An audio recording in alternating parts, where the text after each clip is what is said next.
lore of paper.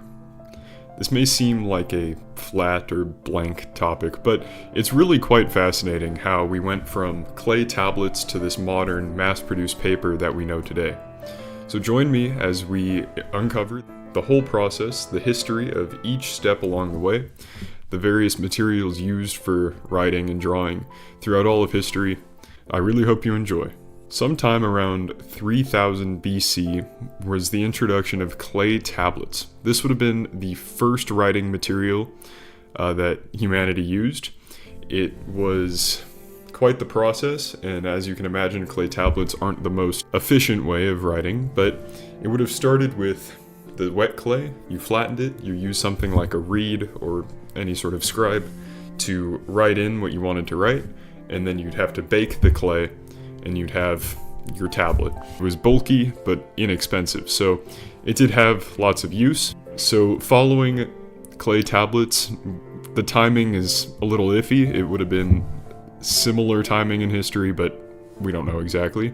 We would have had papyrus paper.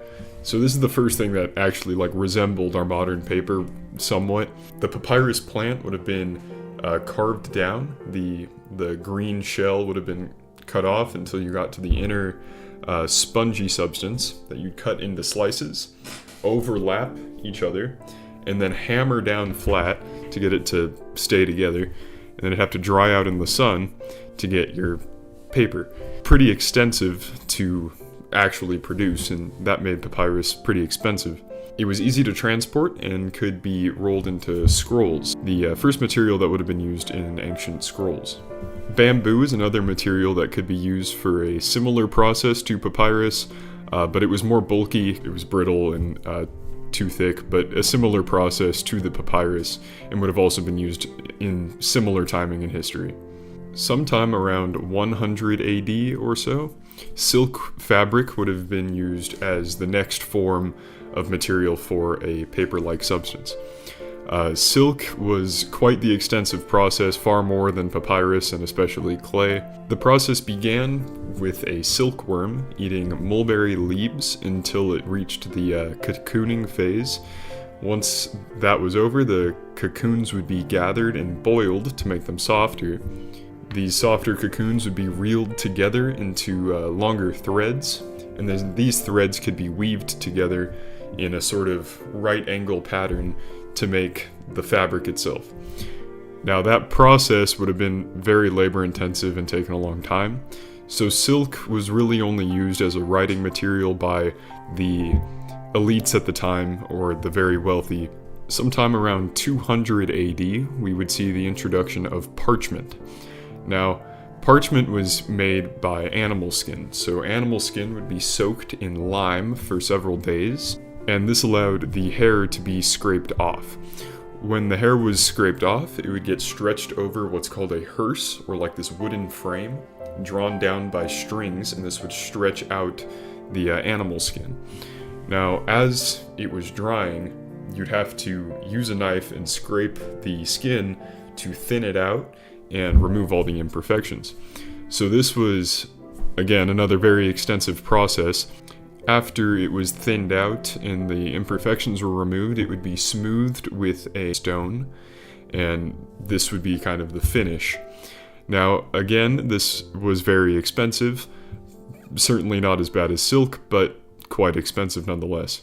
It lasted far longer than any of these previous options, maybe other than silk, but it was more durable than papyrus. The evolution of parchment was vellum. I hope I'm saying that right, but this was essentially the same process, just made specifically from calves, so just young cows instead of just any animal skin, just a higher quality of the same parchment essentially. Now, parchment and vellum would have been the first materials that books could have actually been made out of, so the first introduction of books would have been from these materials. Now, modern paper has a pretty extensive history behind when it was first made to all of the innovations that led to today's paper. The first paper around 100 AD would have been developed by a man, Hai Lun, in the Han Dynasty in ancient China. This process involved using mulberry bark and several other materials, and he is credited with the invention of paper. Now, this process was primitive and wasn't really widespread for a while, but over the next 600 years, it was gradually improved. The next innovations with paper took place after the Battle of Talis between the Islamic world and the Chinese, where Chinese paper makers were captured. The Muslims began refining the process using cotton and linen instead of bark. This was far more efficient, far faster, and in the 12th century, eventually this spread to Europe. And in Italy, in the 13th century, paper mills began mass producing this cotton and linen paper. In 1440, the Gutenberg's printing press revolutionized the paper creation process.